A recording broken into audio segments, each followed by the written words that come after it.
Hey, y'all, welcome to the Life Warrior podcast. As you can see, it's Beauty and the Beast night. She's all dressed up. My wife and me, me. So, we've been talking about this for a minute. And finally, we're going to sit down and do the first episode. Y'all get to see a little bit of Texas tonight. He's got to stick his giant melon head in the camera. But tonight is the first episode of Divorce Talk here on the Life Warrior podcast. So we kind of lined out how we're going to do this thing before, and for us, I guess the most important first topic we were talking about was the kids, how we think the best way to handle it with kids, and the way we did it was two different ways. So we've kind of both come to the conclusion. This is my wife, by the way, if y'all didn't know. I've seen her before already. She's on the podcast already. And you can all tell that I outkicked my coverage with this lady. So it's awesome to have her on here again, and we can do this together. But again, we handled the situation two different ways. And where y'all discussed it ahead of time, kind of laid it out there, and we kind of kept it quiet until the last minute. And I will say that I think that we both agree that's probably the most detrimental way. I know it felt that way to me. And I'm not sure. I haven't really had that major discussion with my kids. But maybe we can sometime. So, right. So I don't know. The way we handled it was like I said, two different ways, but we both feel like the best way is to do it ahead of time. So how do you know that affected yours? Well, I think my perspective on all of it is to be proactive instead of reactive. And I kind of learned that. Um, well, my counselor, my trauma therapist at the time helped me with that. But also growing up and watching my own parents go through divorce, and they never told us anything. So it wasn't until the day my dad moved out and took all of our furniture, everything was gone, we came home to nothing, and all of a sudden we realized y'all have a terrible relationship and y'all are getting divorced. And so I was a little older, but for my sisters, it traumatized them to not know. And so, which is crazy, but my aunt was going through the same thing relatively at the same time, and she told her kids. And I watched how the interaction and how the devastation didn't seem to really happen with her kids and their lives, but in our lives, me and my sisters, it was devastating. So I kind of went into it thinking, you know what, we got to tell the kids, we got to let them know and try to attack it from the front side where we're completely honest with as much information as we can for their age. Yeah. And so that's kind of how we talked through it and decided to do it. Yeah, mine were older than yours at the time, and I knew that my son, I knew. I mean, he saw it happening. I knew he knew what something was happening. He just didn't know what, and I could tell it affected him in that way, and I regret that. My daughter, wasn't as she was younger and wasn't as much in tune to that as he was. And so, I was still am very close with my kids, and and so, yeah, that was definitely a different, I feel like a different outcome. And I think it for sure made things harder in the long run for a while. And it's like there was a recovery, quite a long recovery period. from it. Uh, I'm sure everybody has their own experience, and probably has their. And I don't know if it matters. I don't know if age matters to kids or to when you tell them. Little bitty kids, of course, don't understand. But you said yours was Ellis was 7, Yeah, 7 and 11. so and they seem to get it, right? Well, it ended up being a very funny instance that happened. So when we told them, and we had agreed that we would tell them, we would express what was happening. Um, so my hope and prayer had been for it to not be like the worst day of their life, that they would remember it as the worst. So we went into the conversation calmly, just telling them what was going to happen, reassuring them that they were going to be okay and that that didn't change anything in regards to us parenting, and then also our love for them and their stability. So we Yeah. went into it like that. And, you know, Parker, I think it was Parker that said, am I allowed to cuss?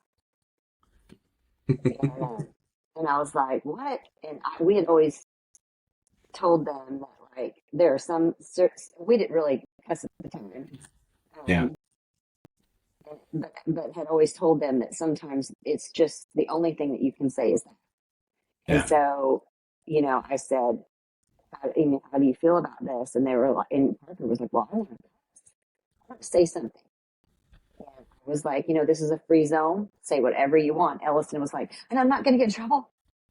And I was like, well, no. I mean, that's how you feel about this, and this is the worst, you feel like you've got to cuss to get this out. I was like, okay, it's a free zone. Do whatever you want. Yeah. So they both went berserk, which I was like, my kids know these words. Like, where did this come from? But it was, they said it all. They started laughing. They thought it was the funnest thing that they ever got to do because they had free reign. And we they did it, and then we all went and watched a movie like it was like common, like it wasn't a big deal. And Yeah. so they understood what was going to happen.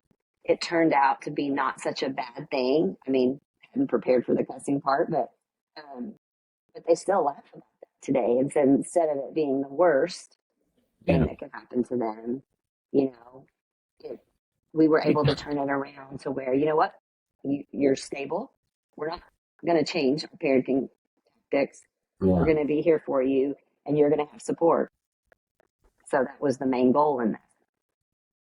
You know, mine was completely different, and but I will say, and you've gotten to know Ethan over the Yeah. years and watched him grow and mature, but he's always been mature, a little more mature in his thoughts and um and I'll that day, I Yeah. that day blew me away because I was, just completely losing it, seeing their faces, and and Ethan, when I was hugging him, he like the most grown up thing ever. He just hugged me, and you could tell he was fighting it, but at the same time he was like, "It's gonna be okay, Dad. It's gonna be all right. It's gonna be okay. We're gonna work it out. We'll figure it out. And whether he meant it or not, it was like it's like what my dad always said, like, we only do man shit. And it's like that's what and he's still, like we've talked about, he's more and more and more like my More dad like you. all the Yeah. time. Like you. Yeah. 2 years older. Right. But I feel like he's more like my dad than I am. Like Wow. and so, I just, that day, I'll never forget it because of that. It was devastating, but, um, but he was like that, like, man, he's already thinking man shit. He's not, it's like, he's telling his dad, "Hey, it's gonna be all right. It's gonna be all right." So that was, like I said, two different experiences, obviously, but um, so yeah. So there's that, and ended up now we're down the road a ways, and had some great advice from my cousin who just told me, just be you, don't do anything different. And I think you probably did the same thing because that's all you've ever done is that. And your kids they'll come around, and they have. We're back tied together now, and that's here's our different experiences with that too, because you know you had your kids the entire time, and I had to move away from mine, which was super hard and difficult. And, you got to witness that part of me in numerous occasions trying to deal with that. Um, But do you wish that you would have told them sooner? yes, yeah, Yeah, because I knew Ethan. I knew he knew. but there was issues. Oh yeah, I mean Yeah, Ethan was intuitive, man, and he paid attention to everything. He was just that leader type. All his sports stuff when he was growing up, he was always kind of the leader of stuff, and he was always very focused and paying attention to what was going on around him, and he knew. And and we had those discussions before too, like maybe we should let this be known, and we ended up not doing it, which like I said, I think was detrimental. Um, but thank God, we've worked out, and man, you've seen there's been a big change in the last few years. Um, see, and Kate and Ellis are closer, and Ethan, that's, that's a super sweet relationship. I'm so super thankful for. me too. Me too. Yeah, that's been super helpful, and Yeah. and so that's been great. Now, um, on the kind of switching gears a little bit, um, the other thing we've kind of talked about with divorce is, of course, our experiences with that was different too. Um, but the one thing we've talked about is, especially when it comes to the kids, not using that as a tool to hurt the other, and how detrimental that can be, and not necessarily to the parent. It is, but how detrimental it is to the kids. And I don't know if your experience was the same as mine with that. Because of our circumstances, I had to be really honest with them about some pretty awful stuff. Yeah, But I gave them as much information as they wanted, again, being truthful and upfront yeah, and age appropriate at the time. And I had a great trauma therapist who helped us through that. yeah, Because I guess that's a story for another time, what we walked. But at the same time, always wanted them to know that their dad loved them. And I was never going to do anything to prohibit them having a relationship with him. If it yeah, was healthy and secure, which we got to that point, then yeah, I wanted that to happen. I mean, that's their dad, and yeah, he's always loved them. And I didn't want to do anything to be the middle thing that prohibited them from having a relationship. right, I feel like that's very, very important. yeah, To for one parent to take another parent out of the mix, I mean, that does nothing but hurt the kids. yeah. I feel like, and this is another topic we'll get into about how you know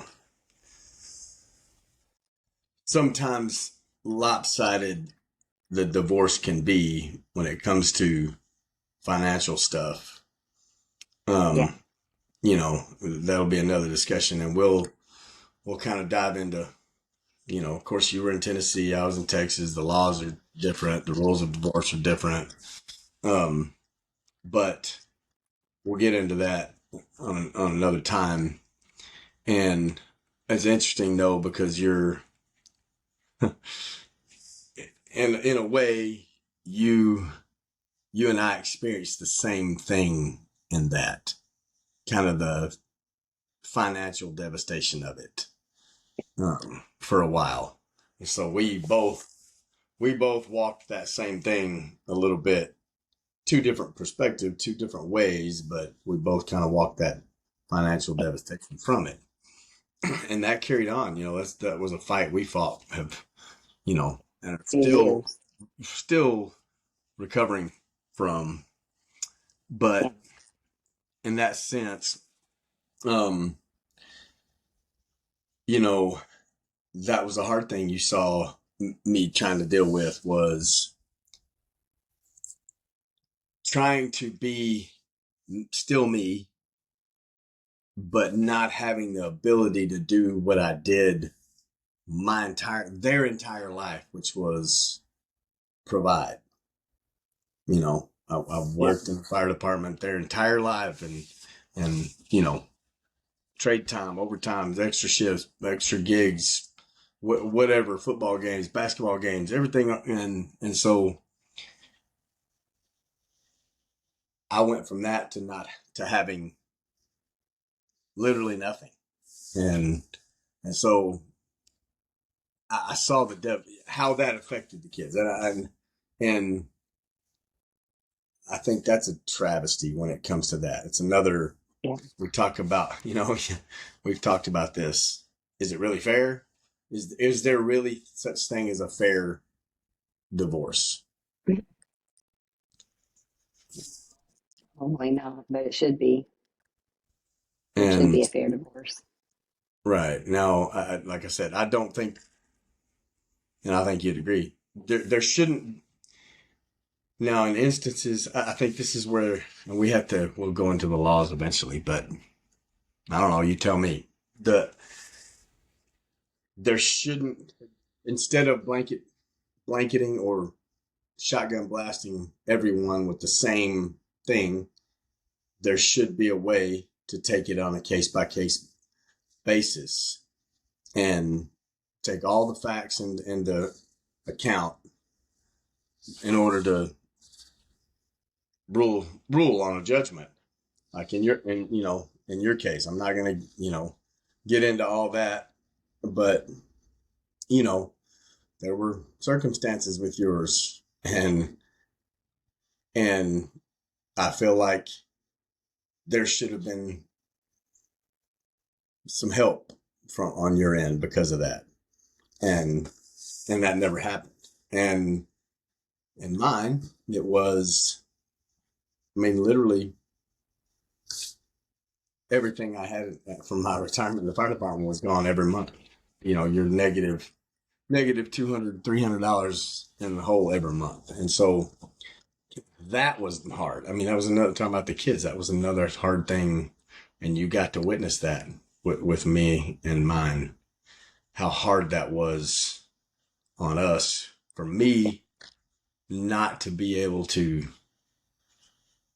just to explain to your kids that I don't can't. I wish I could, but Like I can't. any extra. Right? Can't And do the trips. Can't do the extra extravagant gifts. I mean, yeah, yeah, it's hard. um, And I but think in both our situations, we both know that our significant others are thriving financially.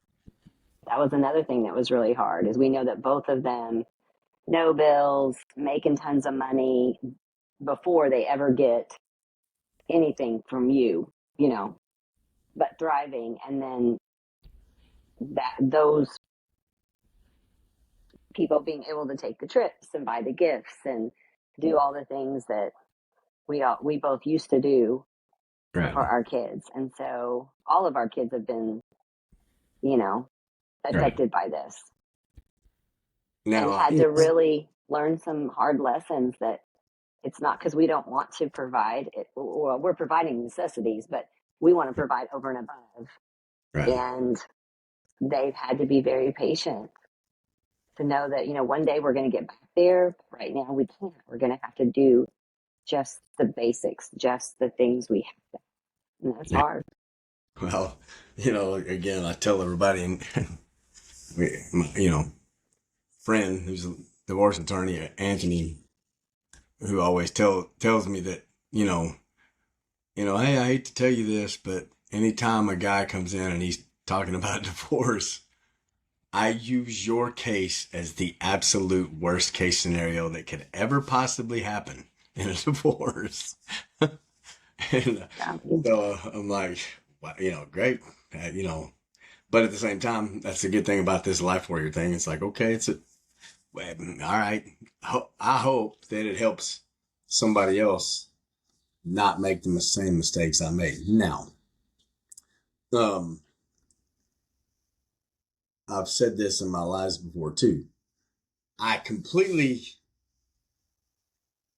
I understand the laws and I know what the laws are, and that's just the way it is. Now, I think, well, we both know that I got no help from my lawyer. I got absolutely zero help from my lawyer. And so that was a bad thing. Um, but you, I take responsibility for my part in the whole thing, but still, we both agree that I think that it shouldn't be, divorce should not ever be completely devastating to one, unless, like I said, this is where I believe, and maybe I'm wrong, but this is where they should take it on a case by case basis and go, all right, what are all the facts? Oh, you stole your significant other's complete retirement. You did that. Well, Um, that's my story. That's not your story. no, I know You that, but did. that's what I'm Yeah. saying. It's like those things should come. That's why the whole story should come in, and not Right. just shotgun blast everybody and go, well, this is just the law, and this is Right. the way it is, and you know, Well, even in marriage, I mean, when I got wind that he had stole my identity and was doing all that he was doing to try to ruin my business and everything. I mean, I went to the police. I filed a police report, yeah, and the DA wouldn't do anything about it because we were married. It's too gray an area, which just means they're too busy to want to pursue it. But that shouldn't be that way. I mean, we should be able to have laws that go, you know what, this is important. You reported this. We should look into it. So it's like you can really do anything you want with the other person's identity and their finances and what they're bringing to the situation, and it doesn't matter. well, we both figured out that in the last that there's laws that need to be put in place for certain things.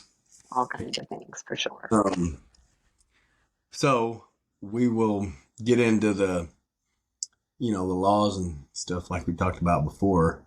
Um, but on all these lives, just like I asked y'all when we did the live about y'all going through the whole debacle with the school and the photos. Um,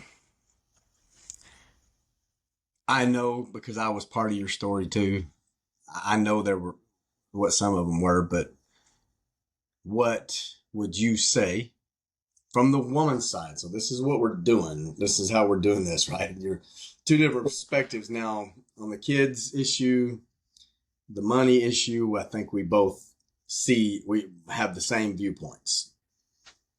Um, but from a woman's side, women who are listening, who've been through divorce and been, experienced what you've experienced, what would you say were some of the life warrior lessons that you learned from it, and maybe some of the most impactful moments that kind of altered your course during your whole divorce?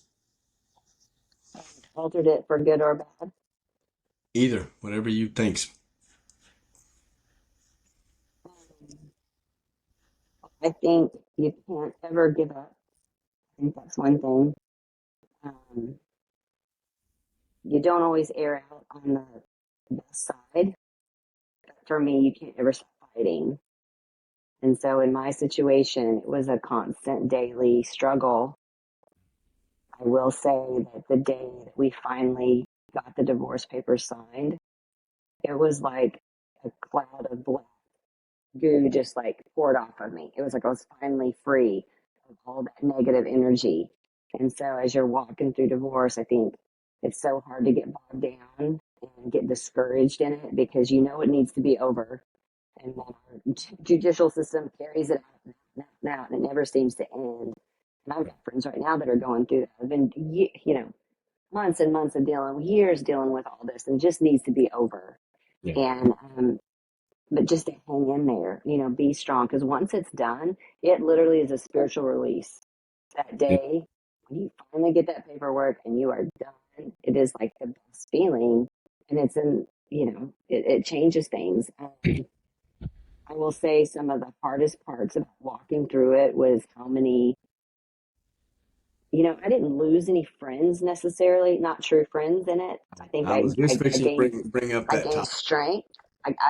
My friends became stronger, but it was so hard to, I guess, come to grips with how many family members I lost because of it. Yeah. So that part was super hard. And I realize now that it needed to happen. I think what I miss the most are my nieces and nephews in it, but my relationship with my sisters, it should have changed a long time ago. So it was toxic. Yeah. So I lived in that toxicity and was fine with it because I thought I don't ever want to lose that relationship. Right. But to know how quickly, how judgmental they can be and just like wipe you off the face of the earth. I mean, it was a hard lesson and it's still hard because of my nieces and nephews. But, we are better without them in our lives and we just don't need that negativity. Yeah. So, you lose. I mean, nobody wins in divorce, honestly. You get No. out from under it and I think that you learn how to thrive when, like, I was completely victimized, which I'm a survivor, but I mean, I was underneath, you know, a narcissist, a sociopathic narcissist. And so I Yeah. lived under that for so many years that I lost myself. I didn't know who I was. Yeah. I was not the person that I used to be. So in that, I think you gain maybe yourself back, but you always lose a little along the way. But it's just sticking to it and knowing your truth. No, I And agree. you, That was the one topic that I was going to bring up last. And um, I will say, I tell people, you've heard me tell people this all the time. My mom was, and you remember, my mom was really sick when we started my divorce, and but she knew it was happening, and I'm thankful she got to see you and see us together and happy. yeah, Um, but we've lived through exactly what she said was going to happen, yeah, which is, hey, Mark, you're going to go through a storm and it's going to be a bad one. You're going to get all of the stuff. You're going to get the hail and the winds and the rain and the floods and the lightning, tornadoes. And then you're going to hit the eye of the storm and it's going to be calm for a minute and you're going to think things are okay. And then the backside of the storm is going to come and it's going to get worse. and the high wind, all of it's going to come back and you're thinking it's never going to end. But eventually the storm will end and you will come out on the other side happier and better than you were before. And I think you and I are on, like, we can see the end of the storm on the horizon. It's right there. I think so. And Positive. and so my mom was right. And so I would tell everybody that is the life warrior lesson for me.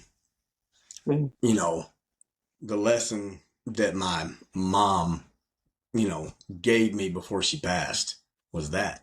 And she'd witnessed it, you know, numerous times with her kids. And so she knew what was coming. She called it. She knew exactly what was going to happen. And so that to me would be the life warrior lesson. And that's exactly what we've lived. And I can't tell you how many people that I've talked to that lived the same storm or are going through the same thing. And again, on the friends and family perspective, I've experienced the same thing as you, and we both walked that. But I told somebody the other day, one of the girls that's always on our live, who also went through a divorce and something similar to yours, I think. But she's like, you lose a lot of friends and family, and I said, I've realized in this time, I didn't lose any friends. I lost no friends. I lost hangers on and outliers. That's what I lost. I lost leeches that hung on to me because I was a nice guy and I always tried to play that role. And I was in brotherhood, brotherhood means everything to me. And I was always that, tried to be always that to all of those. And when I went through divorce, I realized there's a lot they don't know what that means. And so I didn't realize it. Like you said, you lose the dead weight and you're like, man, I didn't realize how heavy it was, how hard all the directions I was being pulled with all these fake ass friends. So I lost no friends. I lost people that I shouldn't have been friends with in the first place. And I'm good with that. And unfortunately, you know, I was two family members, brothers that don't know what brotherhood means either. And we've had to walk that whole thing and still are right now because of so those are like I said, the same life warrior lesson to me is that you don't you don't lose friends. You don't lose any friends. And you don't lose anybody, even if it's family, you don't lose anybody that was important because they were never obviously in your circle anyway. So it's those are the lessons. I think this is a good start. I think I know Texas, there he is, y'all. Texas never he doesn't To like be out of, he doesn't no, he like doesn't like conflict. he just wants everybody to be happy. And probably right Yeah, now he wants to go to bed. yeah. His eyes are like, But "Poopy." so that's it, y'all. That's the perfect time because my battery's fixing to die anyway. So we'll get off here So, before it does. But I yeah, love you, baby. I love you, baby. Glad to Um, be walking this walk with you. life for your life, baby. Yeah, And y'all stay tuned. This is just the beginning of the divorce talk. We got people that want to latch on here. I know I've talked to several of them already. And yeah, old Hunt's just dying. Old Hunt Bonneau's just dying to get in here. yeah. He has a story too. Well, he's a camera hog anyway, so Yeah. so we'll get him in here. But appreciate y'all coming on. This is the beginning of the Life Warrior Divorce Talk, y'all. And I think it's a super important topic because half of the country lives it. Everyone. So, Yeah. all right, y'all. Much love for y'all. Thank y'all for joining this Life Warrior Live podcast, not live. And we'll do it again. We'll figure out episode number 2, and we'll bring it to you. I think maybe we'll see. Maybe we might. I can do lives on here, on where people can actually join in, chime. Interact with us. Yeah, can chime in whenever they want. So maybe we'll try and figure that out. So that's it for tonight, y'all. Y'all stay tuned for more episodes. Got Deb's second episode coming. And finally, my friend Aubrey's. We're finally going to redo his and get it out there. So more to come, y'all. Y'all have a good night. And remember, tomorrow, y'all go do life warrior shit. Peace.